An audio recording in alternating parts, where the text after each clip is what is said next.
I want to start with the question that sent me down this whole road, because maybe you have asked it too.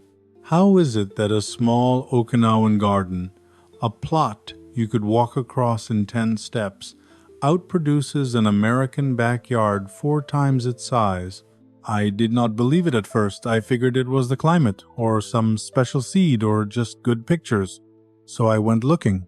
I read the Okinawa Centenarian Study, the one that has tracked these villages since the 70s. I dug through old agricultural surveys, and eventually I kept landing on the same answer in the same place from the same kind of person. A man like Satoshi Tanahara, 100 years old on the little island of Henza, who told a researcher something I have not been able to forget. He said his garden is not 2 years old or 20. The soil he plants in has been built and fed and never broken for over 200 years. That is the answer. It is not the seed, and it is not the sun. It is a soil system passed down across generations, and once you understand it, you can start your own version this weekend. Let me walk you through what I found. First, the honest disclaimer. Satoshi Tanahara is a composite, a stand-in for the real elder gardeners of the Okinawan Islands, whose practices are documented in the longevity research. The man is a way to tell a true thing, and I am a gardener sharing what I learned, not a doctor and not an agronomist. Take it into your own yard and judge it with your own eyes. So here's the thing I had to unlearn first. In America, we treat soil like a container. It is the stuff that holds the plant up while the fertilizer we pour in does the real work. We buy the dirt, we buy the food, we mix them, we grow, and at the end of the season, the soil is more tired than it started. Next spring, we do it again. We are renting fertility over and over by the bag. Satoshi does not think about soil that way at all. To him, the soil is the crop. The vegetables are just what the soil produces when it is healthy. His whole life's work, and his father's and his grandfather's, was not growing tomatoes or taro. It was growing soil. The food is the byproduct. When I dug into how, the first piece was the one that surprised me least, because we hear it now and then, they never till. I called and asked a few people who study these systems, and the explanation finally clicked. Under healthy ground, there is a living web. Fungal threads running for yards, connecting plant roots, carrying water and minerals around like an underground trade network.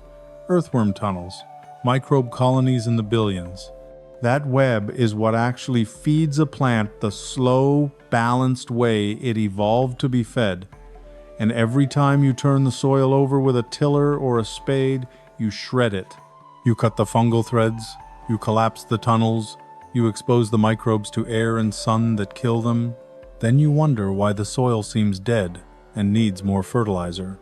Satoshi's 200-year soil has never once been turned. Not by him, not by his grandfather. They build on top and let the web grow thicker every single. The second piece is what they build up with. And this is where it got interesting, because it is not just compost the way we think of compost. Satoshi runs his garden as a closed loop. Almost nothing leaves, and almost nothing has to be bought. Every kitchen scrap, every weed pulled, every spent plant, every fallen leaf, every bit of ash from the cooking fire, the scraps and bones from the fish they eat, all of it goes back into the ground it came from. The minerals that the vegetables pulled out last season go right back in this season. Nothing is thrown away because in his system there is no away. The curb does not exist. I added it up and realized that an American garden is a leaky bucket. We haul the leaves to the dump, the scraps to the landfill, the clippings to the curb, and then we buy fertility back in plastic bags. Satoshi's garden is a sealed loop that has been recycling the same minerals across 2 centuries, and it gets richer every turn of the wheel. The third piece I almost missed, and it might be the most important. The soil is never naked, and it is never empty. There is always something growing in it or covering it. When a bed finishes, it does not sit bare waiting for the next planting. It gets a thick mulch immediately, or a cover crop goes in, something with living roots in the ground at all times. I learned that living roots are what feed the soil web directly.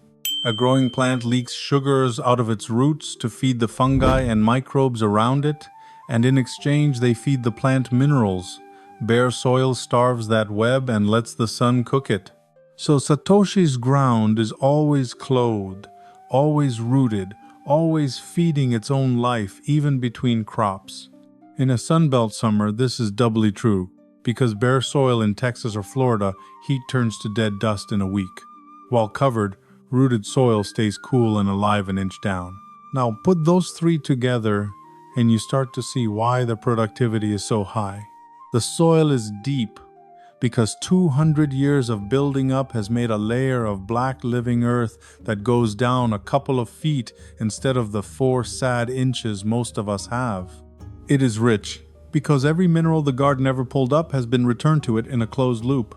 And it is alive, because it was never tilled and never left bare, so the fungal web and the worms and the microbes are at full strength, feeding the plants a steady, balanced diet every single day. A plant standing in soil like that is not surviving. It is thriving, fed from below, deep-rooted, shrugging off heat and pests that flatten a plant in tired dirt. The garden is small, but every cubic foot of it is working at full power. That is the productivity. It was never about the size of the plot. It was about the depth of the life under it. I asked the obvious question next, the one you are probably asking. That is wonderful for a man whose family has built soil for 200 years. What about me? Starting from a backyard of compacted clay and lawn? And here is the genuinely good news I found. You cannot buy 200 years. But you can start the exact same process today, and it works astonishingly fast. The first year is the hardest, because you are starting the web from scratch. By the third year, people who do this have soil that looks and behaves like it is decades old. The system compounds. You are not trying to reach Satoshi's 200 years. You are just starting the same loop he is on, and the loop does the rest. So how do you start it? You do exactly what he does, scale to a beginning. You stop tilling right now, today, you build up. You lay compost and mulch on top of your tired ground and you let it sit. And the worms will come and pull it down for you, no spade required. You close your loop, you stop hauling your leaves and scraps and clippings to the curb, and you start feeding them back to your own soil through a compost pile or buried straight in a trench. You keep the ground covered. Mulch over every bare patch, and where you can, a cover crop with living roots between your main plantings. That is the whole system. No tilling, a closed loop, always covered, always rooted. It is almost insultingly simple, and it is the opposite of how the garden store wants you to grow, because there is nothing in it to sell you. I want to get concrete about that first year, because this is where most people give up too soon. When you stop tilling and start building up on tired clay or sandy Sunbelt ground, the first season can feel slow. The web of fungi and worms is just moving in. You are essentially throwing a housewarming and waiting for the guests to arrive. So do not judge the system by year one. The trick is to feed it heavily right away. Pile on the compost and the mulch thicker than feels reasonable. Keep it damp and the worms will find it. They always find it. By the second season, you will notice the mulch disappearing faster, pulled down into the soil by the life you invited. By the third, you push your hand into ground that was brick-hard clay, and it goes into the wrist through dark, soft crumb. That is the web at full strength. It compounds because each season's life builds the home for next season's. More life, more tunnels, more fungal thread, more held water, more fed plants. You are not maintaining the soil, you are growing it. And like anything alive, it grows faster the bigger it gets. There is a piece of this I have to underline for the Sunbelt specifically, because it changes how fast you see results. In a hot climate, organic matter burns up fast. The same heat that makes your growing season long also makes your soil eat through compost quickly, oxidizing it away in the blaze of summer. That sounds like bad news, and people use it as an excuse, but Satoshi's system turns it into the opposite. Because his ground is always mulched and always covered, the sun never hits the bare soil to burn the life out of it. The mulch is a roof. Under that roof, in the cool and the damp, the organic matter breaks down slowly and feeds the web instead of flashing off into the air. So the very thing that defeats Sunbelt gardeners, heat cooking their soil dead, is something the covered always rule solves completely. Keep the ground clothed, and your Texas or Florida heat stops being an enemy of your soil and becomes the engine of your long season instead. Let me also be honest about what this system is not, because I do not want to sell you magic. It is not instant, though it is faster than you would guess. It is not effort-free in the beginning, because gathering enough mulch and compost to cover a whole yard takes hustle that first year. And it does not mean you never feed anything, because a heavy crop like a tomato still wants a mineral push at fruiting time. What it means is that you stop renting fertility and start owning it. After a few seasons, the soil itself does almost all the feeding. The watering goes way down because that deep crumb holds rain like a sponge, and your costs fall toward nothing because the inputs are leaves, scraps, and ash you used to throw away. The work front loads. You spend more the first year and almost nothing every year after, while the harvest climbs. That is the exact reverse of the bag of fertilizer treadmill, where you pay the same money every single spring forever and the soil never improves. When I really sat with what Satoshi said, my honest reaction was a kind of quiet embarrassment, because I realized the American way of gardening is built around forgetting. We forget the soil every winter and start over every spring, renting fertility by the bag, throwing away the very materials that would build it. His way is built around memory. The soil remembers every season. It carries forward everything it has ever been given. 200 years of memory, stacked up into 2 feet of black living earth, is why a 10-step plot on a tiny island feeds a family, while our quarter-acre struggles. He is not a better gardener than you in some heroic way.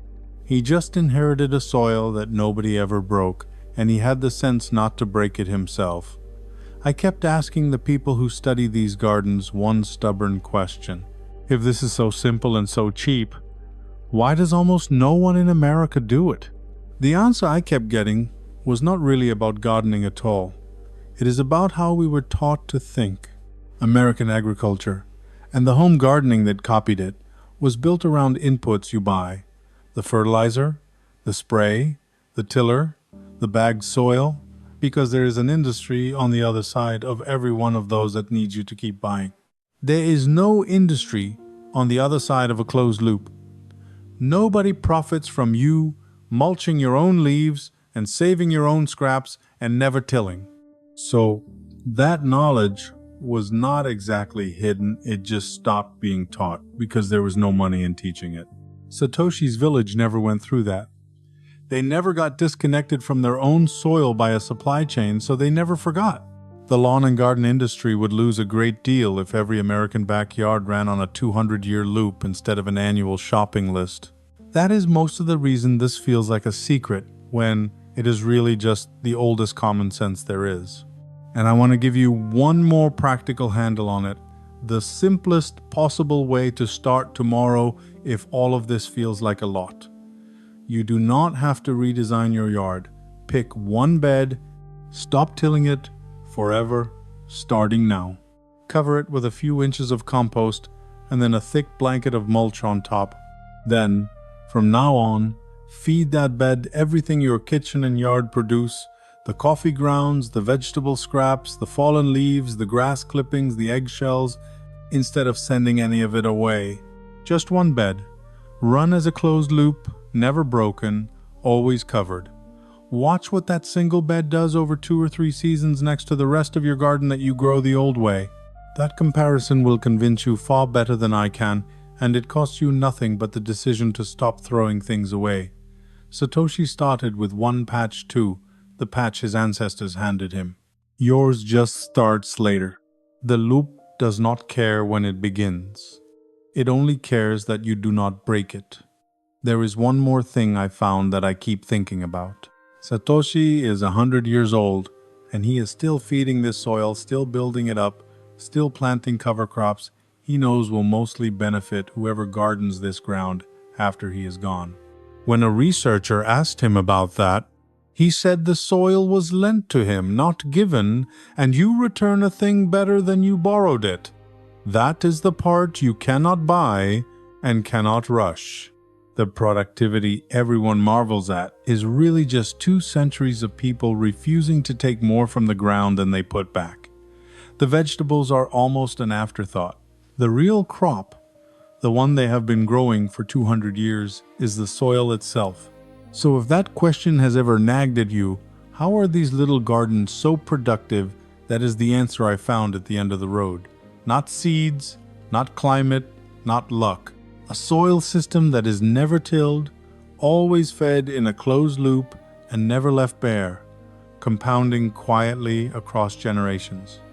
And the best news is the one I did not expect going in. You can start that exact system in your own backyard this weekend, and you will see the difference in a single season.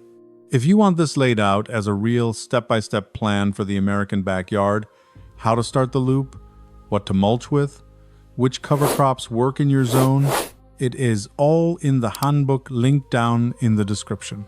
And I am genuinely curious. Tell me in the comments, how old is the soil you garden in right now, and have you ever tilled it? I want to know how many of us have been breaking the very thing we were trying to build. I read those. One last honest note before you go. This is gardening, not medicine and not a promise. Your starting soil, your climate, and your patience all have a say in how fast it comes, so do not wait for perfect. Start the loop now. Stop tilling. Feed your scraps back, cover the bare ground, and let the worms begin the 200-year work that for you starts today.